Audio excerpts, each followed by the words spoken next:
Hi guys, welcome back to my YouTube channel. In today's video I'm going to be showing you how to make this beautiful crochet edging. It is very versatile. You can use it for skirts, blouses, dresses, and anything you need to put a border in, and it is very easy, but yet it looks so beautiful. Before we get into the video, please take a moment to subscribe to my YouTube channel down below. I film and post a lot of crochet tutorials, and I'm sure you're definitely going to find this helpful, especially if you're really into crochet. All that being said, let's get on into the video. I'm going to be starting with a chain of 30. For this stitch, you want to make sure you're doing a multiple of 15. I will be starting with 30 chains. I've just done my slip knot and I start my chains now. 1, 2, 3, 4, 5, 6, 25, 26, 27, 28, 29, 30. I've done 30 chains. I'm going to add one chain now. Hand repeat for this stitch is a multiple of 15 plus 1. So I have 31 chains currently. I will then add 3 chains which serve as the very first double crochet, because I'm going to be doing a double crochet for the first row. After this additional 3, you do a double crochet in the 4th chain from the hook. The chain 3, the last chain 3 you did serves as the first double crochet for that row, and then you do a double crochet in the next chain, double crochet in the next chain. So basically do double crochets, 1 double crochet in each chain until you get to the end of this row.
I've just finished my row 1, and this is a row of just double crochets. As you can see, double crochets from the beginning till the end. We are then going to start our row 2. To begin row 2, chain 5, 1, 2, 3, 4, 5, and you turn your work. Skip the next 2 double crochets and do a double crochet in the next. The chain 5 you did at the beginning serves as double crochet chain 2. Now you chain 2, skip the next 2 double crochets and do double crochet in the next. Chain 2, skip 2 double crochets and do a double crochet in the next. Chain 2, skip 2 double crochets and do a double crochet in the next. Continue doing this till you get to the end of the row.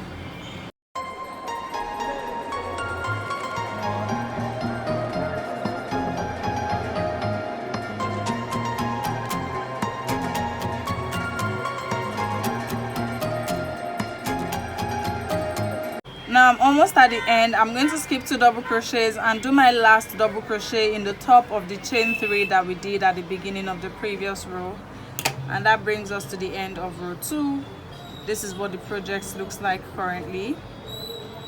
To begin row 3, you chain 2 and turn the work.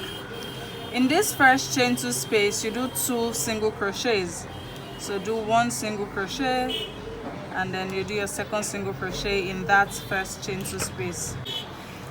Now that I'm done with the 2 single crochets, I chain 4, 2, 3, 4, skip the next chain 2 space, and in the next chain 2 space you do a puff stitch, chain 5, puff stitch, and a puff stitch is double crochet 3 together. 1, 2, 3, a puff stitch done, chain 5, and then a puff stitch again in the same space. I'm going to go slower with my puff stitch now in case you don't know how to do the puff stitch. So you're going to be doing 3 double crochets together. That is what a puff stitch is, but you're going to be putting everything in the same space. So I have just yarned over as I'll do for a normal double crochet, and I put my hook in that space. I yarn over and pull up a loop. Now I have 3 loops on my hook. I'm going to yarn over and pull through 2, and then I go for another double crochet, yarn over, pull through 2. Now I have 3 loops on my hook. I'm going to go for the 3rd double crochet, yarn over, pull through 2. So you're going to work 3 incomplete double crochets. When you have 4 loops on your hook, you're then going to yarn over and pull through all 4 loops. So this is a puff stitch, chain 5, puff stitch in the same chain 2 space. Then you chain 4, skip the next chain 2 space, and in the next chain 2 space you do 2 single crochets, 1, 2. In this double crochet you do a single crochet, and you do 2 more single crochets in the next chain 2 space, 1, 2.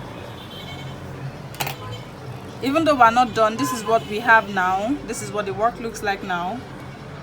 And then you chain 4 again, 1, 2, 3, 4.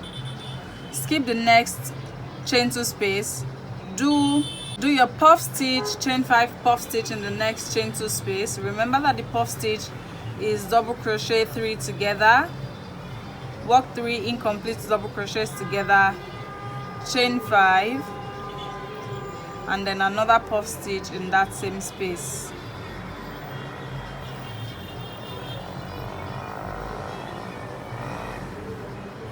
And you chain 4, skip the next chain 2 space, and in the last chain, we're then going to be doing 3 single crochets in this last space.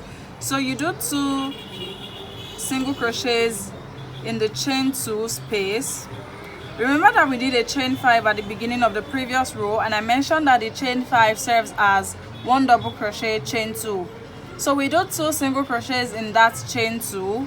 I've done 1. This is the 2nd single crochet, and then we'll do it in the top of the double crochet, which is the top of the chain 3. You know, the 3rd chain there serves as the double crochet, and this brings us to the end of row 3. This is what our project looks like at this point. To begin row 4, chain 2 and turn your work. Do a single crochet in the next single crochet, then you chain 5, and then in the chain 5 between the puff stitches you're going to do 4 puff stitches, chain 5. Just come along with me. So puff stitch,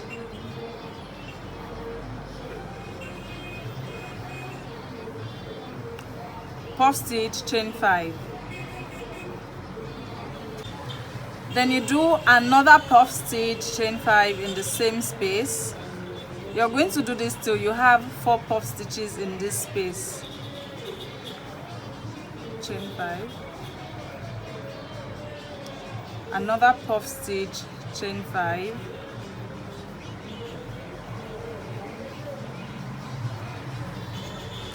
Chain 5.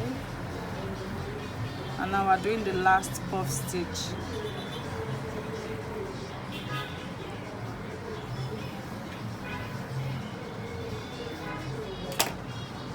So you're going to be doing 1, 2, 3, 4 puff stitches, chain 5 in between them here. Once you're done with the 4th puff stitch, you chain 5, and then you go on to the set of single crochets, but you skip the first single crochet and start working in the second one single crochet in the second single crochet, a single crochet in the next, and a single crochet in the next. You're just going to be doing 3 single crochets. You skip the first single crochet in the previous row and the last single crochet in the previous row. Now that we're done with our 3 single crochets, we do chain 5 again, and in this chain 5 space between the 2 puff stitches you do your 4 puff stitches. So puff stitch, chain 5, puff stitch, chain 5, puff stitch, chain 5, until you have 4 puff stitches.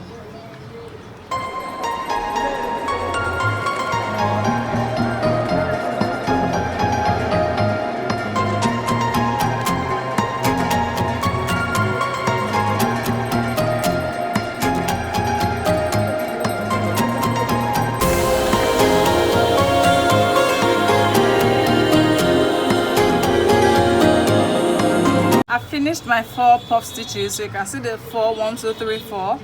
I'm then going to chain 5. 1, 2, 3, 4, 5. Skip the next single crochet and do 2 single crochets in each of, and do 2 single crochets in the last 2 single crochets. That brings us to the end of row 4.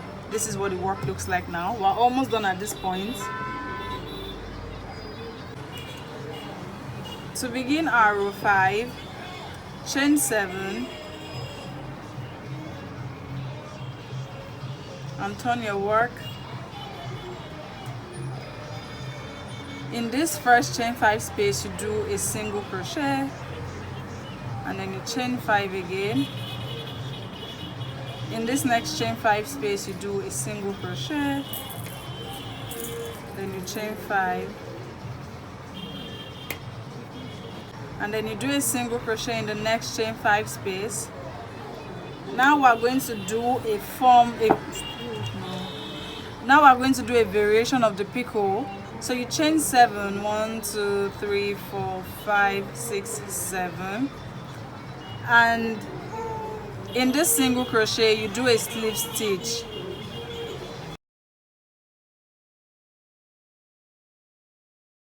So you can see what we have now. This is like a form of the picot, right? I'm going to show you when we get to the next motif, but for now let's continue. Chain 5 again, single crochet in the next chain 5 space, chain 5, single crochet in the next chain 5 space,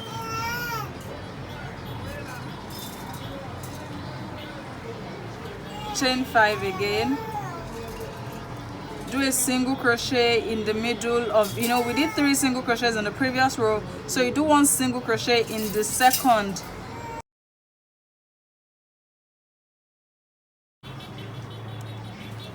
chain 5, single crochet in the next chain 5 space, chain 5 again, single crochet in the next chain 5 space, chain 5 again, single crochet in the next chain 5 space. Now we're going to do the picot. Chain 7, 1, 2, 3, 4, 5, 6, 7, and you do a slip stitch in the top of the single crochet where you did that chain 7, chain 5 again, single crochet in the next chain 5 space, chain 5 again,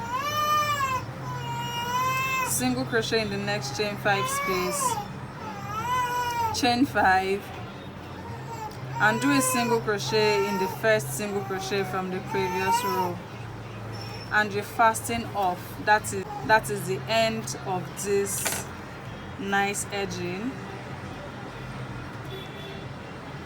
That's done. We've come to the end of this stitch. It's a very nice stitch. It's actually for making borders, like if you have a blanket or a dress or a blouse that you want to make a border on, this is a very nice border you can do. I'm just going to weave in my ends and knitting it up. Thank you so much for watching, guys. If you found this tutorial helpful, please like and comment down below. Tell me if you'd be using this border to make any of your projects. Don't forget to subscribe to my YouTube channel down below. Share this video with your other crochet friends, and I'm going to see you in my very next video. Thanks for watching. Bye.